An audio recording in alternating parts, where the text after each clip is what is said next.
What's up, everybody? It's the Garbage Rollers. All three of us are here. I'm Justin. That's Tyler, and down there's Jason. We're gonna skip intros and just get into it. We got two new cards for you. Two, not four, two. And yeah, let's just get into it. This is our first time seeing them, so let's see if we got something spicy. First card's on the screen. For the audio people at home, why don't you read this card off for us, Tyler? All right, we got Frontier Trader. He is a 3-cost 2/2 with the Fringe and Jawa traits.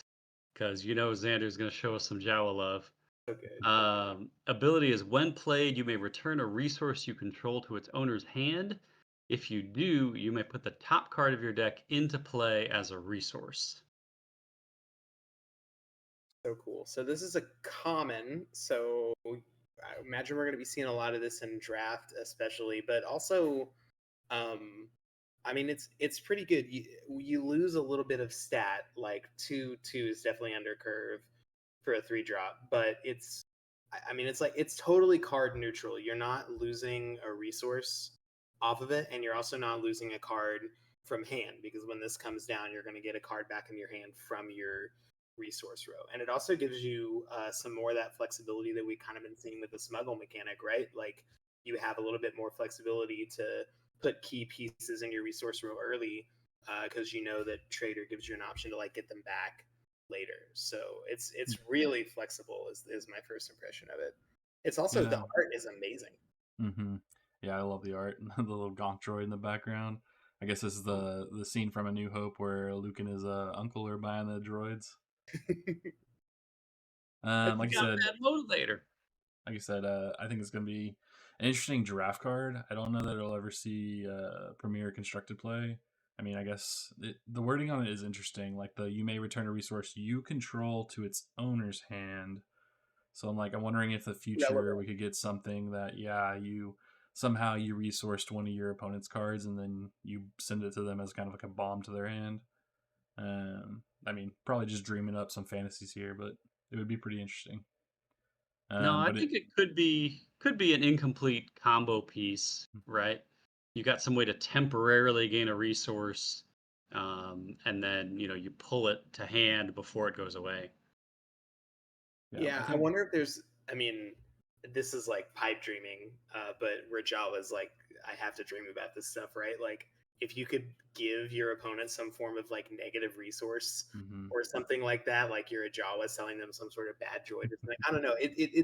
I'm having a hard time wrapping my head around why the language is clarified in the way that it is, but I imagine we'll know it when we see it.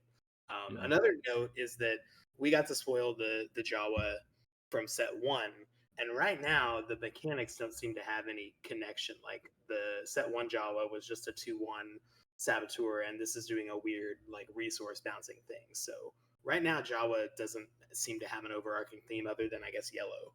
Yeah, they're both single aspect cunning. They both have fringe Jawa as their traits.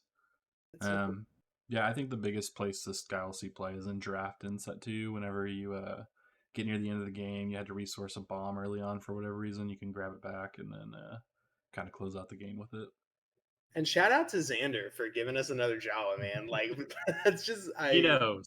If he ever gives a Jawa to another content creator, I might have some words, sadly. So just keep the Jawas coming, man. It's cool. For sure. All right, any other thoughts on this card? Looking forward to set 8 when we get all the unique Jawas and the Jawa deck synergy. Yeah, the Utini event card that brings a bunch of Jawas back to your hand or something. Uh-huh.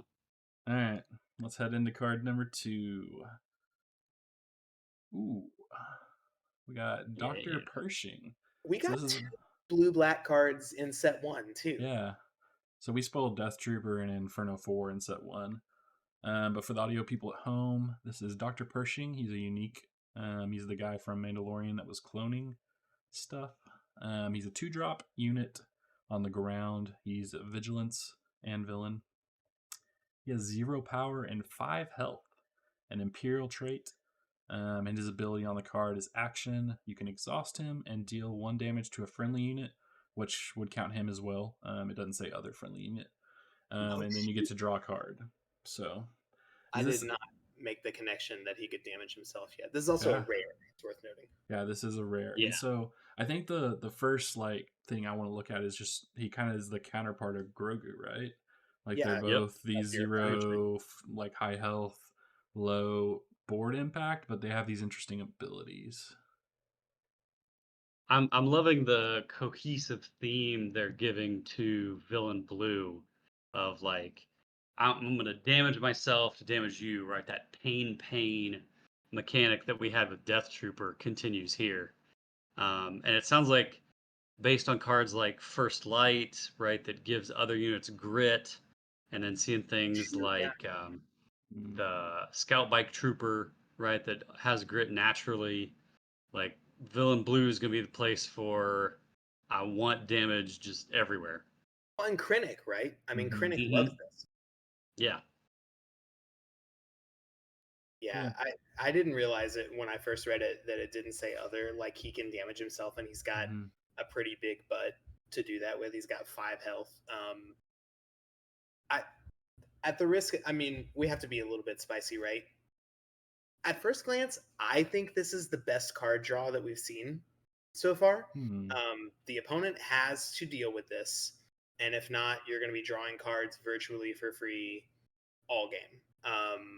I can't think of a card off the top of my head other than maybe something like Mothma, which puts a relevant body down and then like goes and finds you something. But this is repeatable, and it like the downside for getting that draw is something that a lot of decks in this color are going to be able to take advantage of anyway.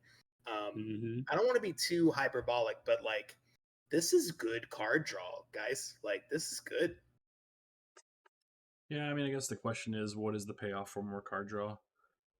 Like card draw is not significantly, but it's definitely weaker in this game than others. Since you For do sure. draw 2 cards every round, you kind of feel like I mean, unless you're kind of playing some like aggro deck or Boba that kind of plays a lot of cards at once, like most people aren't running into hand problems.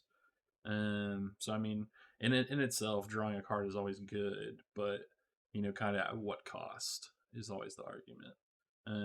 It is interesting that like if you play him round 1, any unit your opponent plays probably won't be able to trade him out round 2, even after you do his ability. So you'll probably get 2 cards out of him, like if you're just pinging himself and your opponent tries to deal with him outside of like Power of the Dark Side or something. And if you're in Um, Krennic, then you're mhm, potentially getting buffs out of those yeah. damage too. I think about, or I even think about somebody like Fifth Brother, Mm-hmm. something like that, bumping up that grit, kind of. Yeah, so I could see this guy being pretty relevant for Premier. It just kind of comes down to how strong is drawing a card. Well, and it's a color thing too, right? Because like Mhm. I feel pretty good about the analysis that like as card draw goes with the options that we've seen, like this is really good card draw. But you were right; it's a matter of whether you want to have pieces in your deck that are centered around that mechanic, and especially with the villain blue decks that we've seen so far, I feel like there's a tendency to kind of play on curve or and occasionally even like skip turn 1. And so yeah, those are definitely not the kinds of decks that are typically running low on cards in hand. And so it's a super relevant question whether he will have this or not in this color. But if this color gets into a situation where it's playing a little bit lower to the ground and it wants more card draw, this guy is a pretty interesting question to ask your opponent. Like, hey, do you want to go after this 0-5 or I get a bunch of cards out of him? Like, it's interesting. Mhm.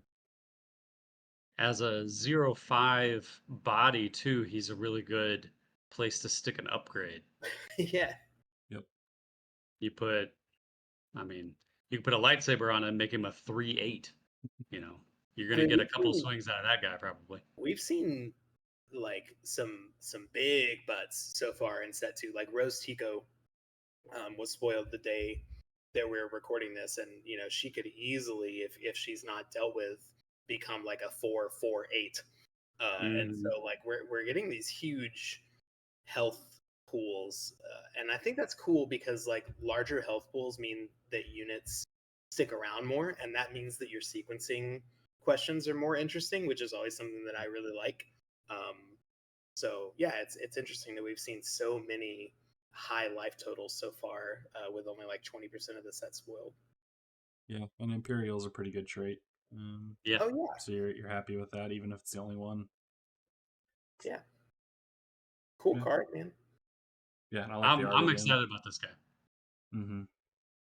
Well, especially, well, Tyler, you love anything to deal with like damage and healing and stuff. So yeah, you're gonna mess with this Yeah. guy for sure. I mean, and villain blue, that's my zone, you know. For sure. They really know us, don't they? Mm-hmm. Well, any last thoughts, guys? Thank you to Fantasy Flight for continuing the trend of letting us spoil some cards and get the community hype. I'm really excited this spoiler season that a wider net of content creators has gotten to spoil cards. It's really cool how spoiler season brings the community together, and I'm just honored that we get to be a part of it, man. For sure. It's awesome. Big thanks to FFG. Love it. Yeah. Well, if you've never stumbled across us before, we have a website, garbagerollers.com, and we put out articles 3 times a week usually. Mondays are for the meta. We keep up Gauntlet up to date with a tier list. We have a new player guide, and we publish gameplay on our YouTube pretty often. You'll catch we just streamed a live 1K this past weekend. That'll be going right back up on our channel over the next 2 weeks. So should be some good competitive gameplay coming up. But yeah, thanks for checking out these cards and hanging out with us. Catch you later. Thanks, everybody.